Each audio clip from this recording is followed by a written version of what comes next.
Turkish experts said that the consumption boom during Chinese New Year holiday reflects the dynamism of the Chinese economy and is important to the world economic recovery. Kuşkusuz son dönemlerde dünya ekonomisi pandemiden sonra kendini toparlamada zorluklar yaşadı ve bu küresel zincirlerde kırılmalar oldu. Kuşkusuz böyle birikmiş, ertelenmiş bir festival, bayram beraberinde çok ciddi bir ekonomik aktivite canlanmayı da getirecektir.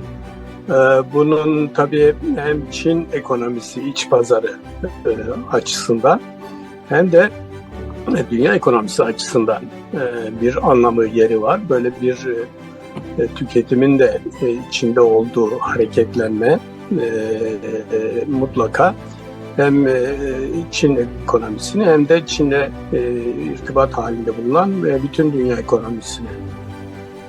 Çin'in artık salgın hastalıktan kurtulma yönünde attığı adımların, alınan sert önlemleri esnetmesinin, gevşetmesinin de halktaki umudu, halktaki heyecanı arttırdığını pekiştirdiğinin kanıtlarından bir tanesi. In the just concluded Spring Festival holiday, China's consumption made a strong comeback. During the week-long holiday, sales revenue of China's consumption-related sectors rose 12.2% from the same holiday period in 2022.